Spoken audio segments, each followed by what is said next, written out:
Olá, o meu nome é Rosário Luz. Bem-vindos à primeira edição do Magazine Digital Autárquicas 2020. Este magazine é dedicado à análise da situação política nacional, com particular enfoque nas autárquicas, nos temas que são relevantes para as eleições autárquicas que se aproximam. Este primeiro programa vai ser inevitavelmente dedicado às chuvas do fim de semana passado, que provocaram estragos um pouco por todo o país, inundações, enxurradas e desabamentos de norte a sul do arquipélago.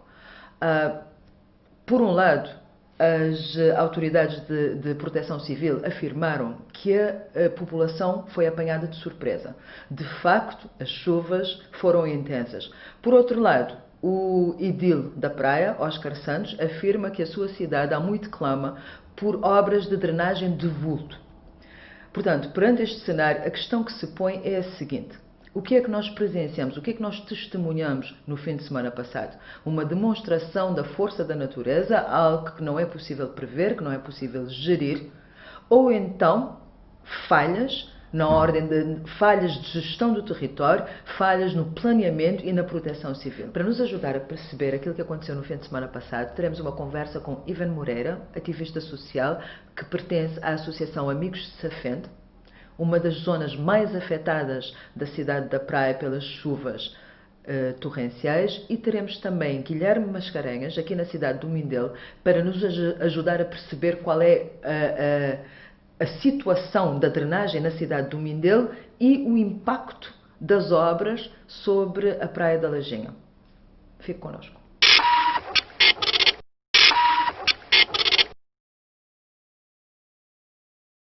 Olha, eu penso que é uma mistura, não é, de duas coisas. De facto, e com 3 anos consecutivos de seca e que não chovia e muito menos daquela quantidade, essas chuvas, as chuvas do último final de semana, apanhou todas as pessoas de surpresa. Entretanto, não é, não descarta ou não passa ao lado que o que aconteceu no último final de semana, as consequências da chuva, não estou a referir à chuva propriamente dita, foram consequências de uma gestão superficial, digamos assim, para não dizer uma má gestão das sucessivas autarquias ou dos sucessivos poderes nas câmaras municipais. Eu não estou aqui a direcionar as culpas, porque também não são só os municípios que têm a competência na gestão do território, mas também o próprio governo central. Entretanto, o que aconteceu no último final de semana foi consequência de uma política que vem se arrastando desde os anos anteriores ou desde os mandatos anteriores.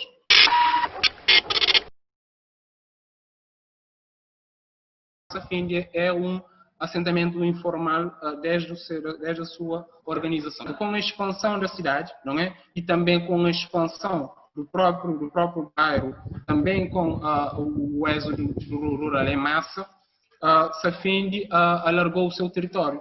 E com a expansão do território do próprio bairro, houve várias construções nas encostas, principalmente nas encostas que separam Sara São Filipe, o bairro de Sara São Filipe e Safende, não é? E outras encostas. E esses assentos informais não tiveram um controle, essas construções não tiveram um controle nem uma fiscalização do próprio município.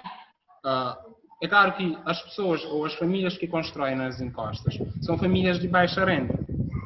E é claro que uma família de baixa renda vai construir num território que não é propício para a construção, em primeiro lugar, não é? E depois as construções não têm a qualidade mínima para habitarem. É o que aconteceu nas últimas chuvas. Temos uma subzona chamada de Ribeira d'Água, não é?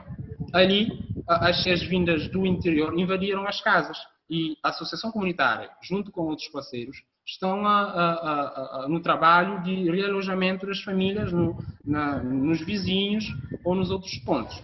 Agora, fazendo uma pequena comparação ou relação entre as políticas municipais e as recomendações da própria ONU Habitat, lendo o relatório de 2015 da ONU Habitat relativamente às cidades inclusivas, o que nos mostra claro é que o próprio município não respeita as recomendações da ONU Habitat.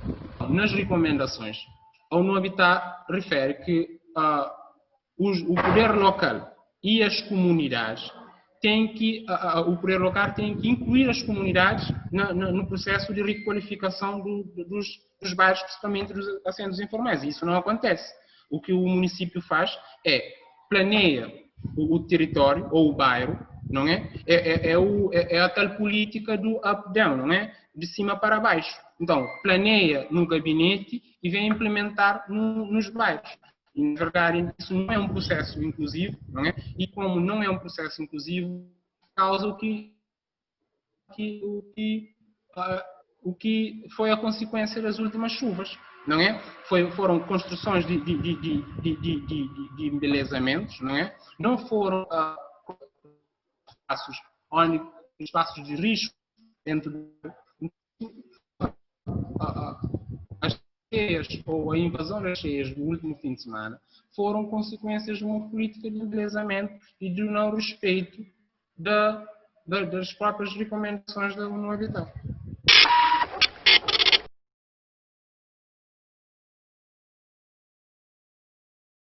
Aqui, principalmente em Safindi, trazendo o exemplo do bairro, a própria Câmara, num sentido, é evidente que é eleitoralista, não escolheu, posso dizer, não escolheu as construções, não é? Necessárias, ou a necessidade, não atendeu a necessidade do bairro em relação às próprias construções, ou às obras realizadas aqui no bairro.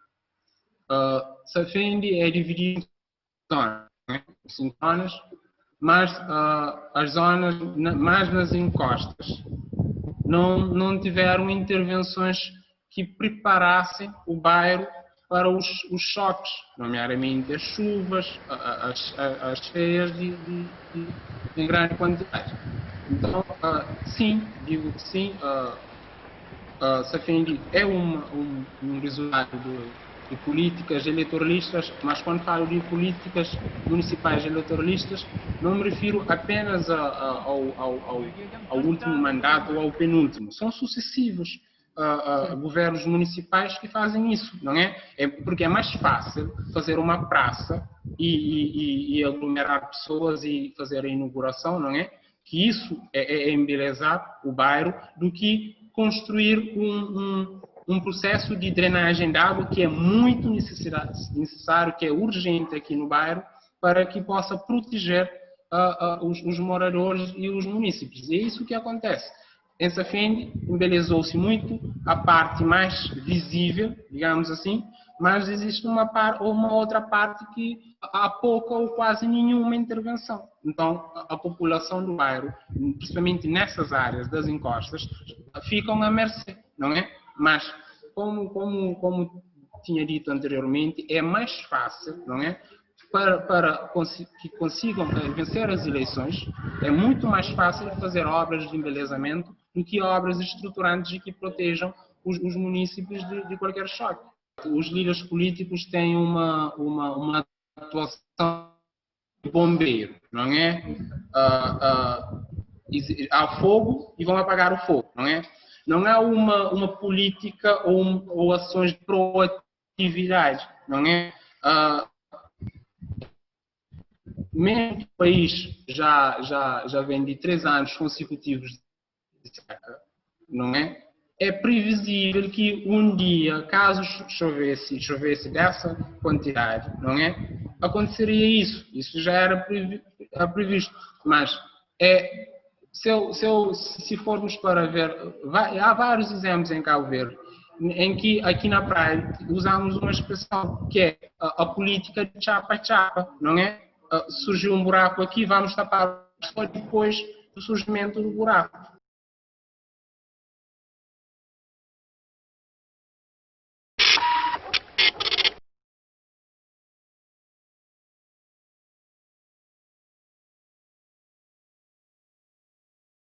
Em primeiro lugar, eu acho que não se podemos afirmar que a população foi apanhada de surpresa.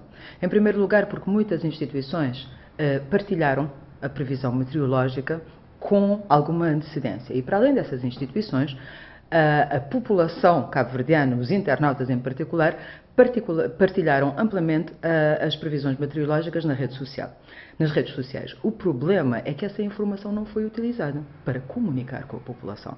Essa informação não foi utilizada para que as pessoas tivessem tempo suficiente, não direi para impedir que houvesse estragos na cidade da Praia, seria absolutamente impossível, mas sim minimizar os estragos, para que as pessoas poupassem as suas coisas, tirassem aquilo que fosse possível, mesmo que perdessem grande parte das coisas, principalmente dentro dos assentamentos informais que ficam nas zonas, nas encostas e nas ribeiras mais perigosas.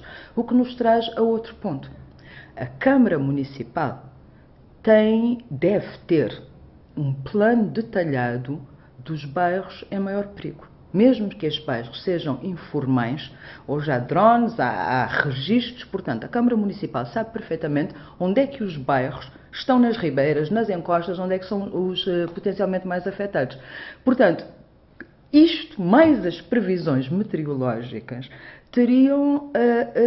deveriam ter suscitado uma comunicação mais precisa da população. Avisos, rádio, usar a comunicação social do Estado para partilhar essa informação e minimizar os estragos. Porquê? Qual é o custo dessa não informação? Nós estamos num ano muito particular, não estamos num ano qualquer de crescimento normal, de atividade normal. Nós estamos, depois de 3 anos de seca, nós temos um ano de pandemia e a crise que foi despoletada por essa pandemia.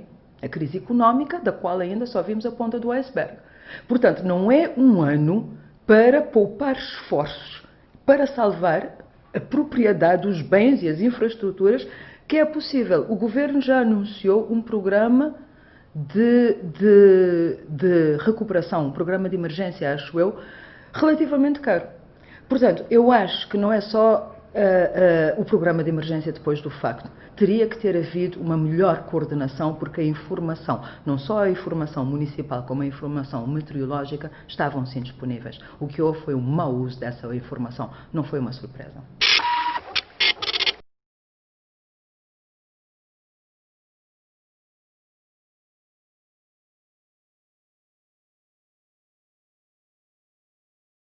Eu acho que sim, que comprovaram que o sistema de drenagem, a melhoria do sistema de drenagem é uma prioridade para a cidade da Praia. O que nós vimos é que não só, não percebo de engenharia, mas os estragos e todos os entendidos na matéria fazem pensar que o sistema é insuficiente, que não é adequado.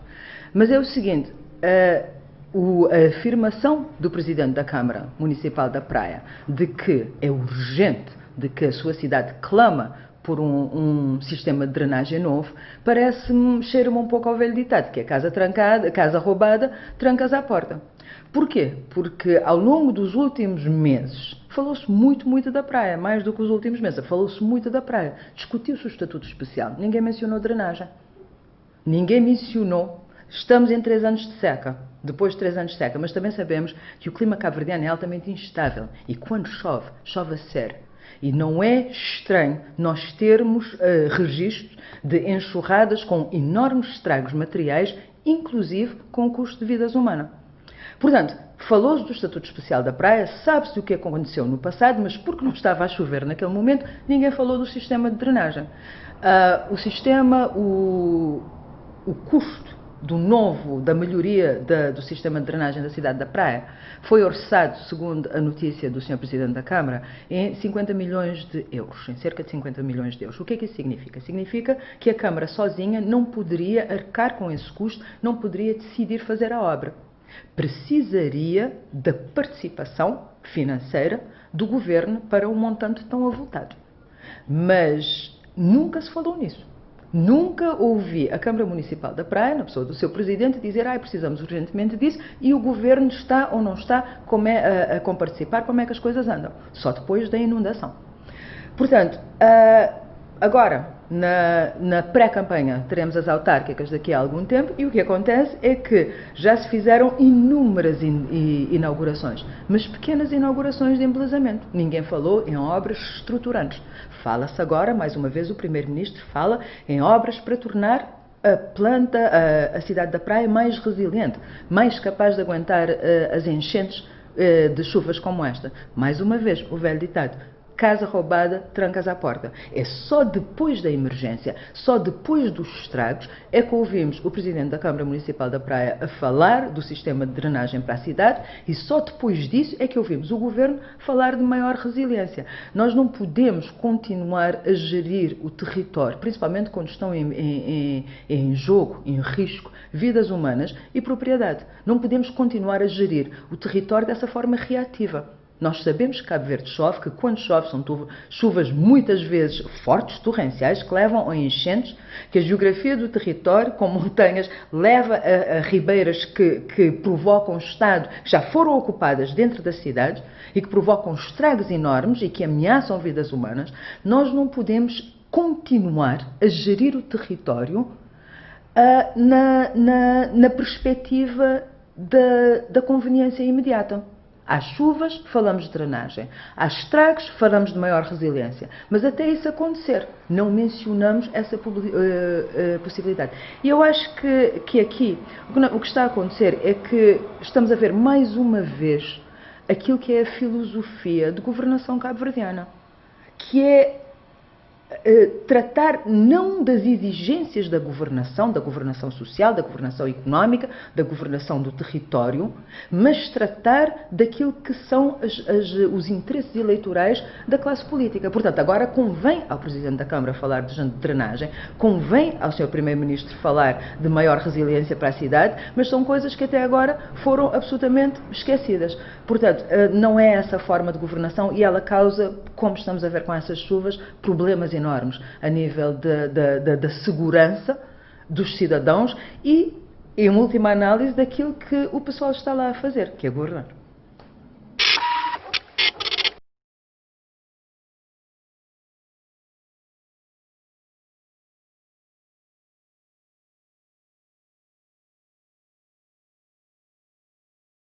Bom, segundo os entendidos, o sistema de drenagem da bacia da zona Ribeira Bote Ribeirinha aguentou sim a pressão. Mas o que ouvimos é que na zona de Xanda Alecrim houve o desabamento de um muro provocado pelas forças das chuvas e vários diques arrebentaram na lajinha. Portanto, houve alguns estragos na zona da lajinha. E nós temos connosco Guilherme Mascarenhas para nos ajudar a perceber qual foi os impactos das chuvas do fim de semana passado, não só sobre o sistema de drenagem da zona de Xanda Alecrim, como também o seu impacto ambiental sobre a enseada de coral da lajinha.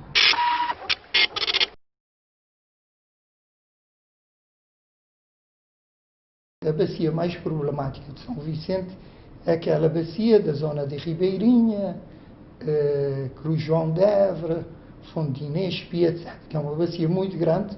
E parece-me que a obra principal está mais ou menos feita, que são aqueles campos de futebol que funcionam como diques e que retardam a água. Depois há um sistema que canaliza a água debaixo da estrada que vem saindo lentamente ali na zona junto ao mercado de peixe. Tem que ser uma chuva curta e com grande volume é que vai testar estes sistemas. E parece-me que não houve nos últimos tempos, não é? Pede-se dados ao Sistema Nacional de Meteorologia e Geofísica e não dão dados. Já agora aproveito e faço essa crítica. Esse serviço é pago com o dinheiro dos contribuintes e os dados são guardados, não sei para quê. Dizem que vendem esses dados. Não faz sentido. Esses dados devem ser disponibilizados para podermos planear e avaliar as obras. Sem esses dados não conseguimos avaliar as obras. Eu penso que uma chuva com uns 100 milímetros ou quê, numa hora, é que seria um bom teste.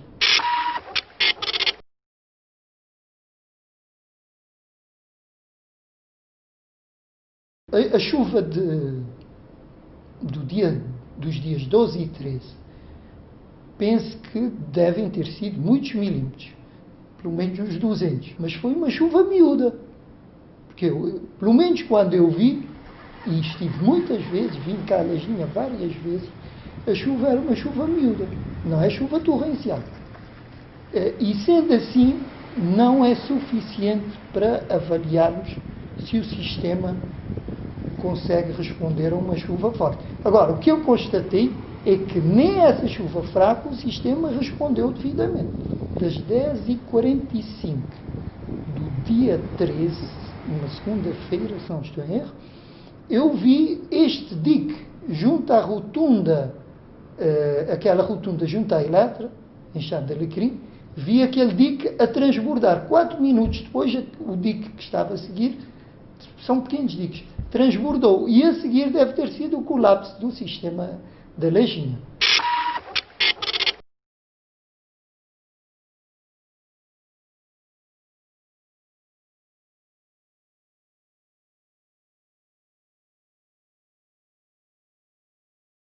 A nível ambiental, não era necessário o sistema ter colapsado. O sistema que fizeram, sem nenhum estudo de impacto ambiental, como exige a lei cabo-verdiana, numa zona com uma riqueza muito grande, e essa riqueza é amplificada pela situação do local, que o local está dentro da cidade, ou seja, o acesso é fácil para toda a gente, é um laboratório da universidade também, do curso de Biologia, e tem sido utilizado como local para sensibilização ambiental, nomeadamente o ambiente marinho. Nós temos levado lá, já levamos se calhar mais de 100 grupos. Só nos mergulhos de apoio, que eu comecei em outubro do ano passado, já lá vão 76 mergulhos.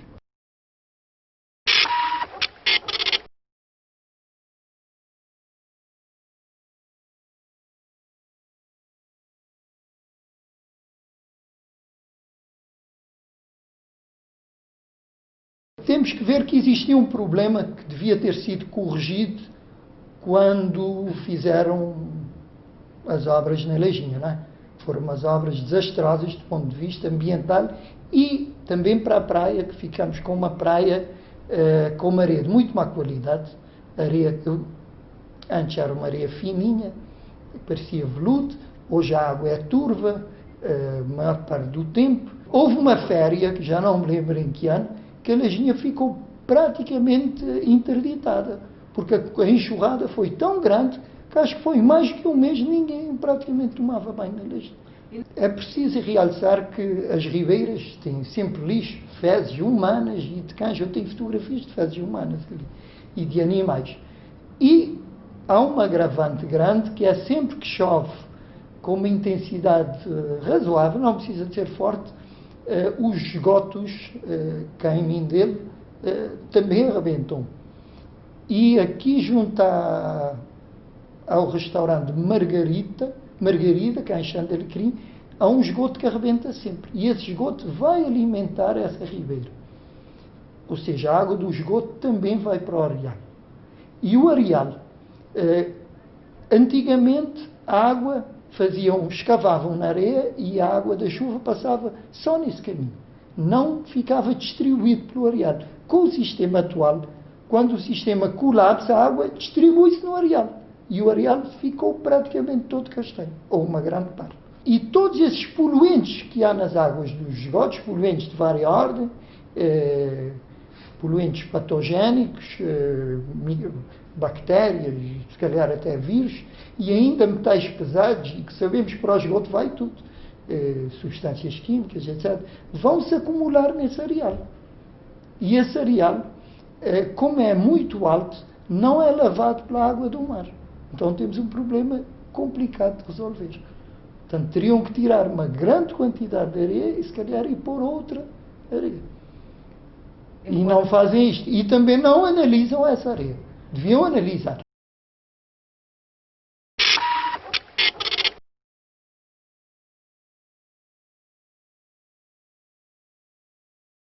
A água deve ser canalizada para fora da enseada de coral. Porque a água também estando na enseada de coral fica lá armazenada com toda a sorte de poluentes que chegar ali e depois vem alimentar a praia de areia. Eu tenho fotografias, 35 dias depois da chuva de 2018 isso acontecia. Portanto, é preciso canalizar essa água mais para longe e fazer mais diques. O importante é fazer mais diques. Aqui nesta zona, junto à rotunda, é possível aumentar o tamanho daqueles diques. Não penso que é um caminho longe nem muito custoso. O prolongamento das águas para saírem da enseada de coral, nós estimamos que com 5 mil contos, isto é uma aproximação, não pode ser que sejam 10 mil, consegue-se resolver isso. Os diques, há um dique que se pode aumentar, que é o último dique, pode-se aumentar facilmente para o dobro ou o triplo, com pouco dinheiro. É uma obra muito simples. Claro que é preciso fazer em estudos mais aprofundados, construir mais diques, e os diques também vão permitir alimentar as águas subterrâneas. Por exemplo, eu na minha casa utilizo águas subterrâneas. E é uma riqueza que nós temos que é desprezada. Desde que apareceu a água dessalinizada, as pessoas quase que esqueceram da água subterrânea, não é? Que é preciso valorizar e alimentar as nossas águas subterrâneas.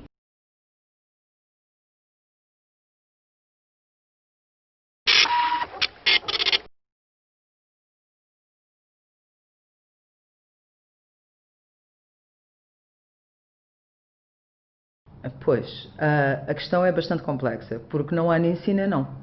Por um lado, nós tivemos 3 anos de seca, portanto a água armazenada nessas barragens vai dar um novo alento, principalmente se as chuvas continuarem até ao final da estação, vai dar novo alento ao ano agrícola, vai dar novo alento aos agricultores, que têm sido muito castigados pelos últimos 3 anos de seca. Mas eu acho que a questão da agricultura do armazenamento de água aqui em Cabo Verde é muito mais complexa. Por um lado, há uma questão cultural. O cabo-verdiano, só nos últimos 40 anos, é que se tornou um povo citadino, um povo de serviços, um povo de profissões. Antes era um povo quase exclusivamente agrário, à exceção de 1 ou 2 povoações urbanas em São Vicente e na praia, o Mindelo e a praia, nós tínhamos um povo agrário extremamente sofrido. E o que acontece é que a nossa relação com a agricultura não é uma relação económica, ela é uma relação emocional, é uma relação cultural. Portanto, quando o PAICV entrou em força no seu programa de infraestruturação, que incluía um conjunto de barragens, não me lembro bem o número, pelo país inteiro, o PAICV não estava só a contar com uma ação económica de recolha e retenção de água para ajudar a agricultura. Estava a contar com a boa vontade, com o saudosismo, com um sentimento de justiça do cabo-verdiano tradicional, que já não vê a água ir para o mar, foi uma coisa que lhe causou sofrimento ao longo de muitos séculos. Portanto, a construção das barragens não foi uma decisão económica, foi uma decisão que contava com a emoção de um povo e, portanto, uma decisão eleitoralista. Tanto que nós vimos, durante os governos do PSCV, anos de muito boa chuva, mas com agricultores com a sua produção. Acho que houve um caso de um agricultor que tinha uma produção de cebolas que não conseguia dar vazão. Porquê? Porque não foi feita a ligação fundamental entre a sua produção, agora rendida por causa das chuvas, entre a sua produção e o setor comercial. Portanto, os grandes supermercados já tinham a cebola importada e ele viu-se sem possibilidades de escoar o seu produto. Portanto, o MPD tinha sim uma certa razão em criticar o programa de infraestruturação do PAICV da forma como ele foi feito. Por outro lado, o facto de essas barragens existirem, como eu disse, é um elemento extremamente positivo, é uma esperança positiva para uma parte significativa ainda da população cabo-verdiana. Nós produzimos pouco daquilo que comemos, mas ainda a nossa agricultura é improdutiva. Mas ainda há gente engajada com as suas vidas ligadas à agricultura. E para elas, essas barragens são extremamente úteis. Portanto, não estamos aqui perante uma questão de sim e não, deveriam ter sido feitas ou não deveriam ter sido feitas. O problema é que as forças políticas cabo-verdianas, em vez de decidir o que será de facto aproveitável para o povo, que será de facto útil à sociedade e à economia, instrumentalizam as suas ações com vista a um sucesso eleitoral e não a um sucesso de governação. O PAICV enalteceu o seu programa de infraestruturação, que incluía a construção de barragens, como a salvação, a transformação da economia cabo-verdiana, e o MPD abateu esse programa como inútil. Mas não foi nem uma coisa nem outra. E nós é que temos que decidir por nós próprios a revelia das decisões eleitoralistas dos nossos governantes, aquilo que interessa como sociedade, aquilo que nos interessa enquanto cidadãos. Obrigada por ter acompanhado esta primeira edição do nosso magazine digital Autárquicas 2020 aqui na Política.cv. Até para a semana.